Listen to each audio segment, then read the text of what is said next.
Հետևիր սրտիդ ձայնին, այն քեզ ուզում է տանել անհայտ հեռուներ, վայելիր աշխարհի չքնաղ քաղաքներն ու արևոտ լողափերը նոր զգացողություններով, նոր համերով։ 2026-ը թող լինի հույսերի, մոտիվացիայի, նպատակների իրագործման տարի։ Եվ հիշեք, ամեն ինչ սկսվում է մեկ որոշումից։ Նոր տարին գալիս է նոր հնարավորություններով ու արկածներով։ Քո հաջորդ արկածը մեկ թռիչքի հեռավորության վրա է։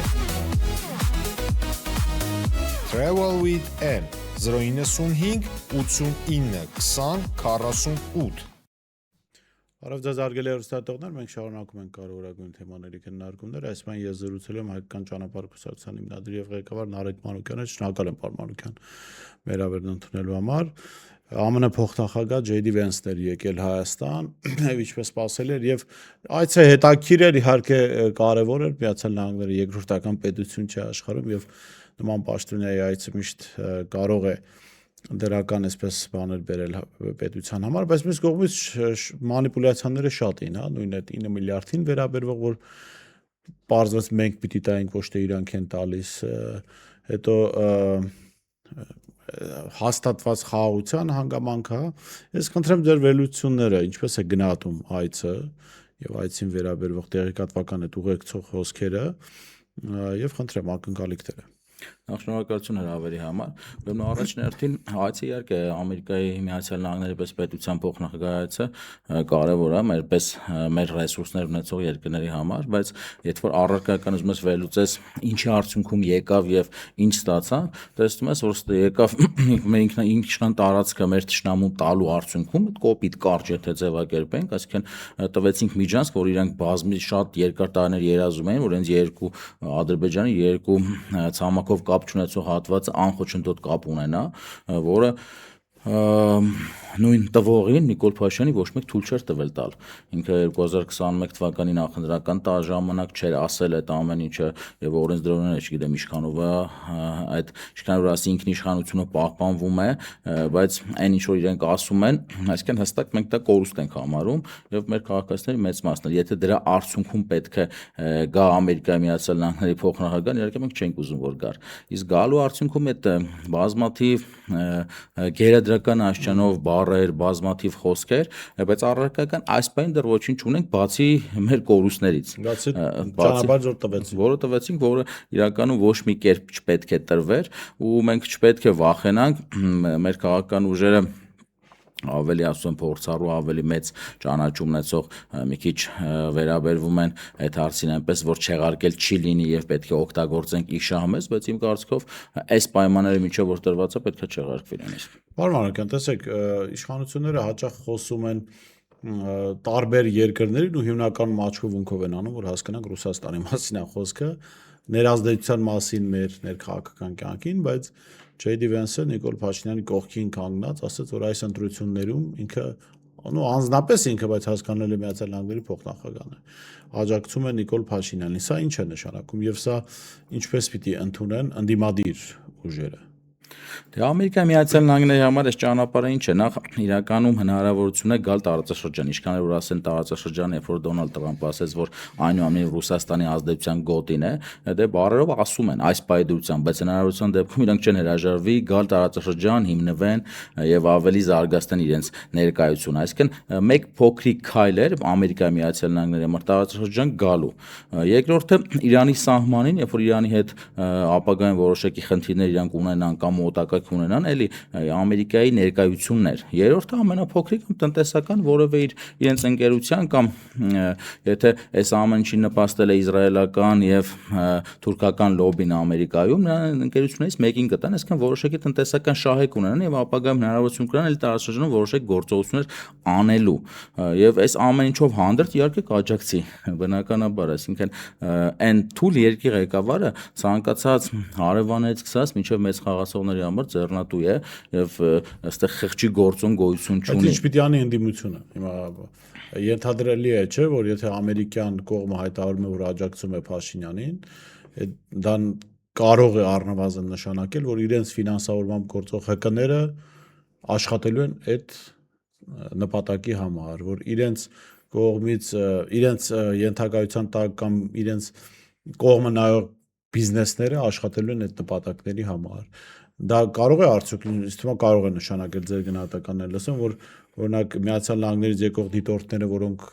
կֆիքսեն, կտեսնեն ընտրախախտումներ կամ ապօրինություններ, աչք են փակելու դրա վրա, որովհետև Միացյալ Նահանգները ասել որ մենք աջակցում ենք Նիկոլ Փաշինյանին։ Նիկոլ Փաշինյանի բազմաթիվ գործողություններով եւ իր վարքագծով ակնհայտ է, որ ինքը ընտրությունների միջոցով իշխանություն չի տալու։ Այնքան օրենքները խախտել եւ այնքան վտանգներ է սպառնում իրեն, որ ակնհայտ է չի տալու, բայց այս խոսքերը երբ որ ասում ես, նաեւ որոշակի իր ջրաղացին ես ջուր լցնում, որ մարդկանց մոտ հիասթափություն առաջացնում, ասում անկախ ամեն ինչից մեկը չի փոփոխություն չի լինելու, բայց ես հորդորում եմ առաջերտին նախ ընտրությունների գնալ այդ ընտրապայքարը երբ որ սկսվում է, մարդկանց մոտ արդիականադառնում իշխանություն փոխելու process-ը եւ այն մարդիկ, ովքեր քաղաքականացված չեն, ովքեր քաղաքականությունից հեռու են մնում, այսինքն ընդհանուր շահը այդքան շատ չի հետաքրում իրենց, ավելի իրենց մոտ նոր տրամադրություն է գեներացվում։ Այսինքն առաջին հերթին դրա համար պետք է գնանք, բայց այսինքն հնարավորինս դեպքում արդյունքները, երբ որ ակնհայտ երևա որ խախտումներով է եղել եւ ազդել է որոշակի ուրիշ գործոններ են ազդել ընտրության արդյունքի վրա, իհարկե ժողովրդական ոչ բռնի ամբողջությամբ պետք է իշխանությունը փոխվի միանշանակ եւ այսինքն տրամաբանական է, որ Նիկոլ Փաշինյանին շատ մարդիկ կաջակցեն, շատ մարդիկ կօգնեն, բայց մենք ինչ անենք, մենք ընդդիմություն ասած ինչ անի, ամեն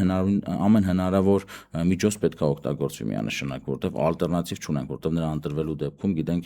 ինչեր է սպասվում Հայաստանի Հանրապետությանը։ Շատ լավ, մենք տեսնում ենք, տեսեք, նախընտրական Նիկոլ Փաշինյանը ասում է ընտրակաշառք չկա այլևս Հայաստանում, բայց մենք տեսնում ենք տարբեր համայնքներում հենց այս նախընտրական փուլում սկսում են անվճար ուսանողական երթուղիներ մտցնել, ինչ որ հոգատարությամբ են լցված բնակիչների քաղաքացիների նկատմամբ եւ համայնքային բյուջեի հաշվին լավություններ են անում։ Արդյոք նորմալ պայմաններում, եթե օրինական միջավայր լիներ, սա եւս չէր դիտարկվի ընտրակաշառք։ Նիկոլ Փաշինյանը եւս մի քանի քայլ շատ ավելի առաջ է գնացել, քան նախկին իշխանությունները եւ ընտրակաշառքը ինքը միշտ տալիս է ոչ թե իր հաշվին, իր կուսակցության հաշվին, այլ պետության հաշվին։ Այդ process-ները մենք բազմիցս ենք ականատես եղել եւ այդ նույն վարկերի տոկոսների որոշակի զիջումը նույն եթե գլոբալ առումով գնահատենք նույն առողջապահական ապահովությունը իրականում շատ կարևորագույն ռեֆորմ է, բայց այն տեսքով այն վիճակով որ հիմա անում է, ընդհանրապես դա ընտրակաշառքի որևէ ձև է, որը ինքը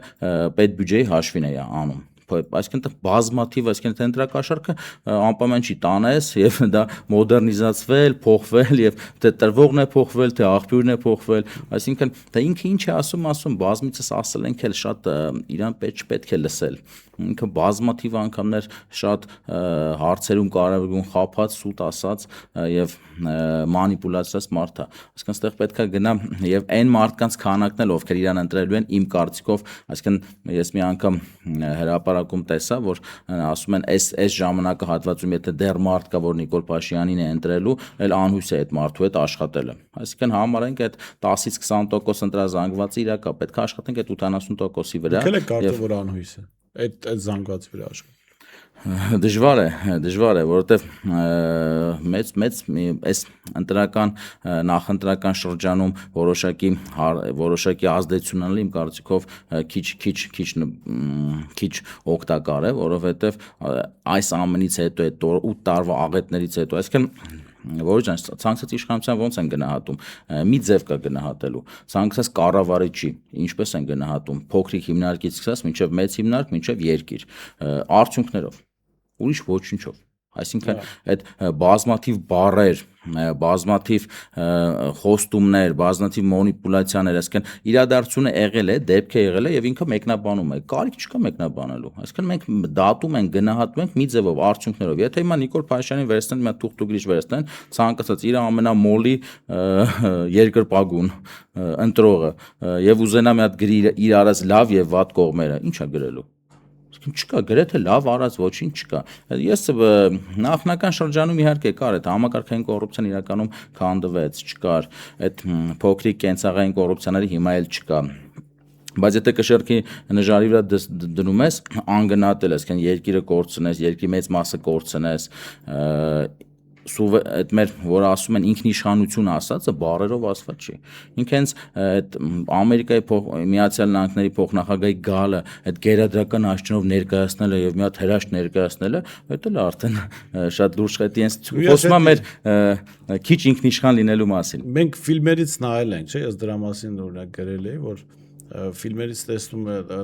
ենք, որ ասենք պապուասները, որ ինչ որ սպիտակ լրագրող են տեսնում, ոնց են ուրախանում, իրանց համար այդ ֆոտոխցիկը, բան,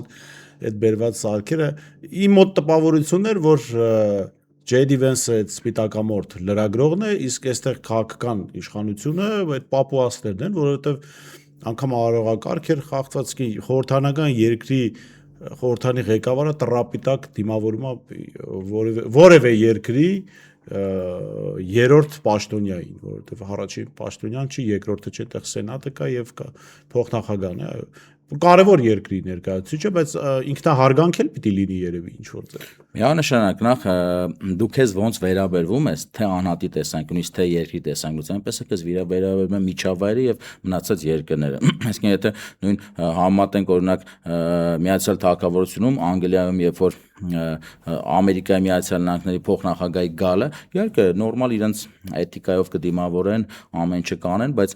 հասարակության մեջ բացարձակ այդ ցնցությունը չի առաջացնում, բազմաթիվ նման պաշտոնյաներ գալի գնում են։ Եվ հիմա որ մենք մտածում ենք, ասում ենք, բայց խեք համեմատվում Միացյալ Թագավորությունից, իհարկե պետք է համեմատվենք։ Այսինքն եթե մենք մեզ չենք կարող համեմատենք, չենք պատկերացնում, մենք լավագույնին պետք է ձգտենք։ Մենք պետք է լինենք աշխարհում այդ 10 top, ասենք, պետությունների մեջ, մենք պետք է ձգտենք դրան, մենք մեզ այդպես պետք է զգանք։ Եթե մենք այդպես չենք զգում մեզ, չենք պատկերացնում, ելնելու ենք այն վիճակում, ինչ որ հիմա կանք, այսինքն ուրախանալու ենք այցերից։ Հիմա էլի լրատվա այդ հոսքում տեսա, որ գրված էր Բաբուր անգարցյունիքը տանք ու կարող է տրամպը գա, ինչքան կուրախանանք, չէ։ Այսինքն մենք ճանապարհ ենք տվել, ուրախացել ենք, ինքը գաղափարային առումով ինքը ամբողջությամբ իրենց քաղաքականությունը ամբողջությամբ կործանարար է։ Պետությունը մենք միանշանակ կորցնելու ենք։ Այդ խոստումները կամ որ ասում են ներդրումները հրազդանում այդ վիդեոյի չիպերը առնելու են եւ ինչ որ շվեդական ընկերություն այդ արհեստական բանականության վերլուծական կենտրոն է ստեղծելու։ Եթե ներդրում նկատի ունենք, այդ ներդրումները արվելու է այդ այն վիդեոից է առնելու, այսինքն Հայաստանի չեն գնելու։ Եթե աշխատողները նկատի ունենք, աշխատողները չգիտես քանի հոգի աշխատելու եւ քանի աշխատատեղը բացվելու մեր համար։ Եվ դուք ասֆալտի վիճակը տեսնում եք, բարձր տեխնոլոգիական ինչ որ ծրագիր կվստահեք, այս իշխանությունների, չգիտեմ։ Ես այս շատ կարևոր է, մտա ավարտեմ, տեսեք, այսինքն այդ ներդրում ասածը, չգիտեմ քանի միլիարդ որ ասում են, այդտեղ չի գալի այդ գումարը։ Ուրիշից գնում են ապրանքը, բերում դե չգիտես, քանի, եթե աշխատատեղ, օրինակ դուրս գային ասեն հրազդանում ստեղծվելու 5000 աշխատատեղ, իհարկե բան չես կարող ասես, կասես շնորհակալություն։ Անկախ ինչքան են դիմադիր լինես։ Բայց ինքը չի ասում քանի աշխատատեղ է ստեղծվելու, քանիսն են տեղացիները աշխատելու։ Եվ վերջ-վերջո հստակ հաստատ այնտեղ նաև նույնիսկ հարկային արտոնություն են տալու ակնհայտ է, եթե չտան Հայաստանի հարկերը, հարկային օրենսդրությունն են չի որ գա այնտեղ բացեն, ուրեմն ինչ որ պայմանավորվածություն կա, հստակ եմ ասում։ Ես այնց որ գիտեմ, բայց ենթադրում եմ, որտեվ բազմաթիվ այլ երկրներում հաստատ տեղադրել, ինչ որ մի առավելություն կա, որ բերում են ստեղ դեն, ու այդ նույնիսկ այդ 9 միլիարդ դա հստակ մանիպուլյացիա, ժողովրդին հստակ խափում են։ Մեզ չի գալու։ Մեզանից չեն առնում, չէ, բանի ինչ որ 9 միլիարդ չէ, ինչ որ 6000 չիպ ասացին առնելու են, չգիտեմ, 4 միլիարդ, 5 միլիարդ ինչ որ գումար են ասում, այդ մեզ չի գալու է ժողովուրդ ջան։ Այդ գնելու են ինչ որ մի հատ այն վիդեո ֆիրմայից այդ չիպերը։ Դա եկեք նմանեցնենք մի իրավիճակի, երբ ռուս-ուկրաինական այս պատերազմը սկսվեց, Ռուսաստան մեր տարածքով վերաարտահանում էր, այսինքն փողի շրջանառությունը միլիարդներով ավելացավ, բայց այդ փողը Հայաստանում չէր մնում, որովհետև արտադրությունը հայկական չէր։ Այդ փողը ապրանքը գալիս էր Հայաստան, Հայաստանից գնում էր Ռուսաստան, Ռուսաստանից փողը գալիս էր Հայաստան, գնում էր այն երկիր, որտեղից եկել է ապրանքը։ Այսինքն շարժը մեծ էր երևում, բայց փողը չէր մնում Հայաստանում։ Օգուտները չեն։ Եվ հիմա այդ նույն հետ հրազդանում, երբ որ դեռ խոստում էլ է Նախմանավանդ երբ որ խոստում են ընդամենը, եթե այդ լինի էլ այդ դրա օգուտները հստակ չգիտես ինչ կանելու, այսինքն այդ գերադրական աշճան բառերով նկարագրում են եւ որ ժողովրդի լեզվով ասած չոփը գերան դարձնելով նախընտրական իրենց ուզում են վերարտադրվեն։ Պարոն Մանուկյան, մի տեսակ ձեր խոսքին օրինակներ բերելով հերոստատողների համար, որ թե ինչու է շեշտում խոստում է, որովհետեւ եթե հավատայինք սրանց խոստումներին, ապա Հայաստանում Մերձավանում կա էլեկտրատեխնիկայի հավաքման գործարան, Վանաձորում գազաբալոնների արտադրամաս, մեքենաների հավաքման արտադրամաս, ինքնաթիռների ինչ որ արտադրամաս է, այս 4-5 մեծ պրոյեկտները Նիկոլ Փաշինյանը գնացել լենտերը կտրել, բացել է, նայել է, իբր էսա արտադրությունը արդեն ճանապարհին է գործի է գծվելու, բայց դրանից ոչ մեկը չկա այսօր։ Իհարկե ասում ժողովուրդը պետք է պարզ նորից վերադառնանք նույնին, պետք է գնահատի միայն արդյունքներով։ Թե չէ խոսքերը բազմաթիվ ճարտար խոսողներ կան, բազմաթիվ ճարտար ներկայացնողներ կան, իսկ այլ երկրից բարձրաստիճան պաշտոնյաներով եթե պետք է մենք խափնվենք, հստակ ուրեմն մենք մեր գնահատականը ձեր ասած այդ պապուասների Դե ես քաղաքական իշխանությանը նկատի ունեմ, ժողովրդին երբեք չի գալի, չեմ այդպիսի ձևակերպում չեմ մոտենա, բայց քաղաքական իշխանությունը ես ասում մեզ դե իհարկե քաղաքական իշխանությունը իրականում պապուասների նման է, որտեղ այդ Վենսին ես հիշեցնեմ ժողովրդին, որ նման մանիպուլյացիա եղավ նաև բանի ժամանակ, երբ որ Նենսի Փելոսին եկավ։ Իշխանական այդ fake տեղեկություններ տարածող բոլոր էջերը գրում էին, որ Նենսի Փելոսին ինքնաթիռով $10 միլիարդ է բերում Հայաստան, հետո պարզվեց, որ ոչ մի բան էլ չէր բերել։ Այդ մի հատ պարզ օրինակ կա, որովհետեւ մեր դիտողները հստակ գնահատականը տան, բայց Ուկրաինայում թող տեսնեն ինչքան բարձրաստիճան պաշտոնյաներ գնացել։ Իհարկե, այս բանը չեմ հիշում Ամերիկայի Միացյալ Նահանգների ղեկավարը հենց գնացել է, թե որ ժամանակում է գնացել, ամենանավականությամբ նույնիսկ գնացած կլինի, բայց ինչպիսի բարձրաստիճան արևմտյան կամ արևելյան ղեկավարներ են գնացել, ինչ վիճակում է գտնվում Ուկրաինան։ Այսինքն այդ բոլոր այցերը, այդ ուղղակի այցեր են։ Եվ եթե մենք այցերով պետքա ողջորվենք, մենք մեզանով պետքա ողջորվենք, մենք մեր ներուժով պետքա ողջորվենք, մենք մեր ստեղծածով պետք է հպարտանանք եւ առաջ գնանք։ Իսկ հիմա այդ նույն ճանապարհը հստակ է Ադրբեջանի երազած ցանկացած ճանապարհն էր, որ ինքը տարբեր միջոցներով հասավ դրան։ Ու ինքը կառարկացնի այդ ամեն ինչը, եթե իշխանության լինի այս իշխանությունը կամ իհարկե այնպիսի իշխանություն, որը շարունակի։ Ասում ընդդիմադիր դաշտում ներկայացնում են, որ չեն ուզում ասեն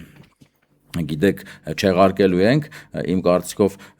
նաև նախընտրական ինչ որ process է կամ հաշվի առնելով Ամերիկայի Միացյալ Նահանգների դերը, բայց ես մի քիչ այդ հարցում ավելի ռադիկալ եմ տրամադրված, երբեք վաղը չեմ իսօր ոչ մեկ չի ասելու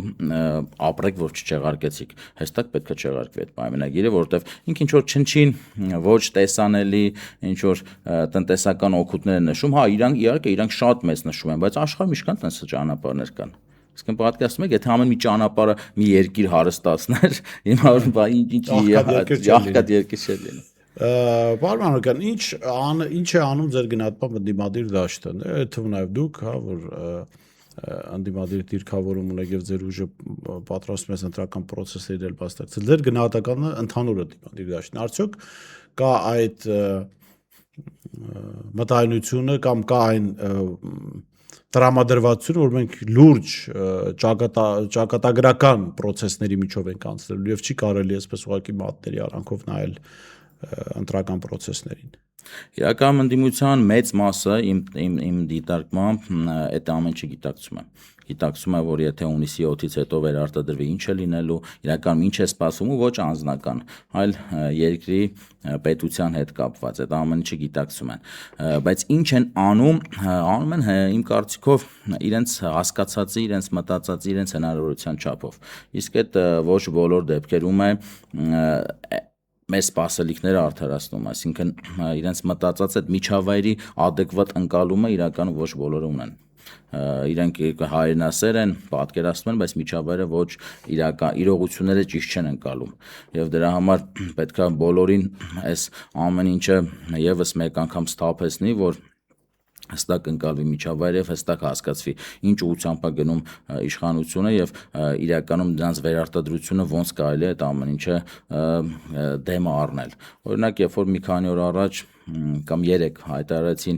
Սամվել Կարապետյանի թեկնածությունը, իմ կարծիքով դա ճիշտ մոտեցում էր։ Եթե օրենքի հետ կապված խախտում չկա, ես իրավաբան չեմ մասնագիտությամբ, որ իմանամ հնարավոր է թե չէ, ներկայացնում են, որ հնարավոր է, բայց այնուամենայնիվ իմ գնահատականը այն է, որ ճիշտ էր, քանի որ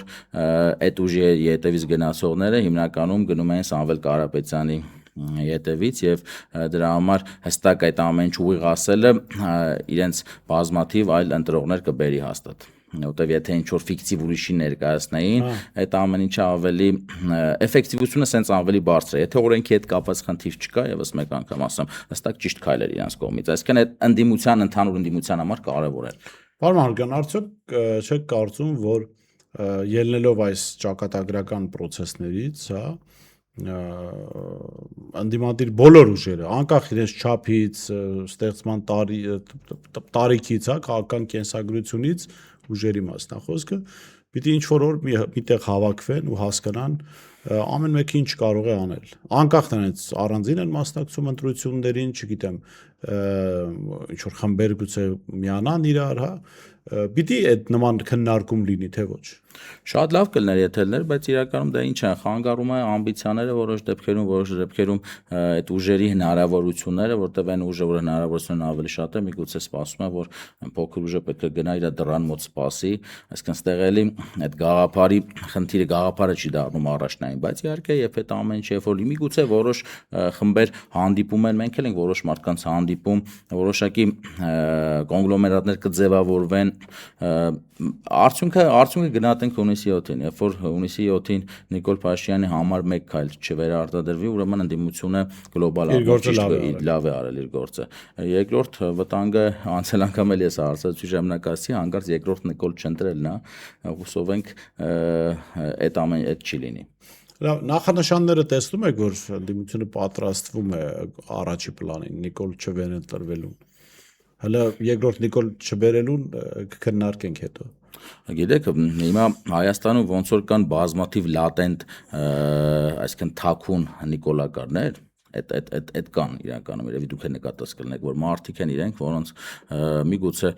ձեր հետ նստած իրենց քննադատեն, ձեզանից ավելի շատ վատ բառերով քննադատեն, բայց ինչ որ մի հատ սատանան դետալների մեջ է եւ հասկանում ես, որ նույնիսկ Նիկոլի ընտրողն է։ Այնպես էլ կան ընդդիմադիր ուժեր, որ իրենց էլի այդ փոքրիկ քայլերով, երբ որ վերլուծում ես, հասկանում ես, որ իրենք մտածում են միգուցե ավելի Նիկոլը ընտրվի, քան ընդդիմադիր ինչ որ մեկը։ Այսինքն իրանց համար առաջնային չեն համարում Նիկոլի չվերընտրվելը։ Այսինքն տեսնում են, եթե կա 3 տարբերակ, եթե իրենք չեն, այսինքն 3 տարբերակից իրենք են, Նիկոլն է եւ մյուսն է, եթե այդ մյուսը պետք է ընտրվի, իրենք մտածում են ավելի Նիկոլը ընտրվի։ Այսինքն այս ամեն ինչը նկատվում է։ Չեմ կարող այդ քիչ սոցիոլոգների հարցը իմ գնահատականով միգուցե ենթագիտակցորեն մարդիկ Նիկոլը ոնց է ժողովրդի մեջ էլ չէ ինքը հոգեբանորեն այնպիսի տպավորություն է թողել որ ինքը շատ ուժեղ մարդուց ես անցել անգամ լասի մեր հասարակությունը վախենում է իրական կարիք չկա ուժեղից վախենալ որովհետև բայց տպավորություն է թողել Նիկոլը որ իրանից հնարավոր է իշխանություն վերցնել բայց հենց իրականում հենց իր նմաններից է շատ դժվար վերցնելը եւ միգուցե ընդդիմադիրների մի մասը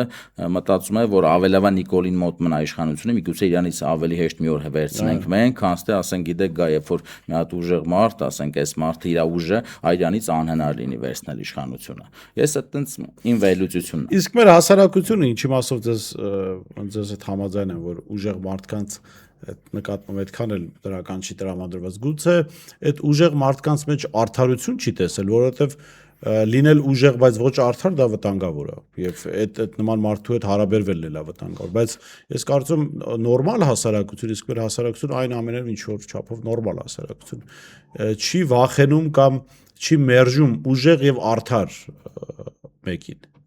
Իրականում ուժեղը հենց իր մեջ պետք է ներառի նաև արդարը, այսինքն ուժեղը ոչ թե ֆիզիկապես ուժեղ կամ որոշ կյանքի ինչ որ որոշ հատվածում որոշակի խնդիրներ լավ լուծած մարդ է, առաջինը հենց ուժեղությունը քո պետք է դրսևորվի եւ նկատվի հասարակության մնացած անդամների հանդեպ, երբ որ դու մանման իշխանության դիրքում ես, քո արդարության զգացողության տարածումով որ մարդիկ հասկանան, որ առաջի հերթին, երբ որ արդարության զգացողությունը կա, նույնիսկ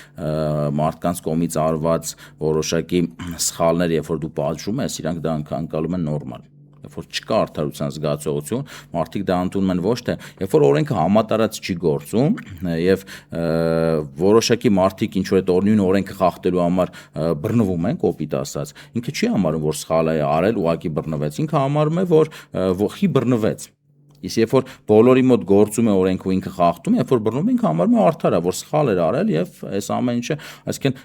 եթե համատարած օրենքը չի գործում, դա դիսոնանսը սկսում է այն ժամանակվանից, երբ որ բռնողը ավելի հանցագործական բռնվողը։ Իհարկե։ Եթե լրիվ ժողովրդի խոսքածը դու գա տալիս։ Այսինքն այդ որոշ դեպքերում այդ պատիժն այդ օրենքի խախտողին, երբ որ դու ինչ որ բանում բռնում ես, ինքը դա համարում է պատիժ, ոչ թե համարում է արդար process իր նկատմամբ։ Դրա համար ասում շատ կարևոր է, երբ որ ուժեղ մարդ է, դա արդարության զգացողությունը համար մեկն է։ Այդ ինքը պետքա առաջնային այդ իր գիտակցի էդի։ Ինքը իհարկե դժվար է, որ լինես արդեն իշխանություն, այդ կողքից բազմաթիվ մարդիկ են հավաքվում, իրանց անում եք իր շահի համար քեզ մանիպուլացնում է, բայց պետք է երբեք այդ թելը չկորցնես, եւ արդարության զգացողությունը պետք է հասարակության մեջ միշտ լինի։ Շնորհակալ եմ Արմանոկյան հետաքրքիր զրույցի համար։ Մենք դեռ կհանդիպենք եւ ելի քննարկումներ կա, ես կարծում եմ մի առանձին քննարկում կարելի ունենալ ընդհանրապես հայ-ռուսական հարաբերությունների մասին, որտեղ դա էլ են ամենաշատ մանիպուլացվող, եթե հայ-ամերիկյանը ամենաշատ դրական մանիպուլացվողն է, այսինքն չեղած բանը ներկայացնում որպես եղած, հայ-ռուսական ավելի շատ բացասական մանիպուլացվողն է, կարծում եմ այդտեղ էլ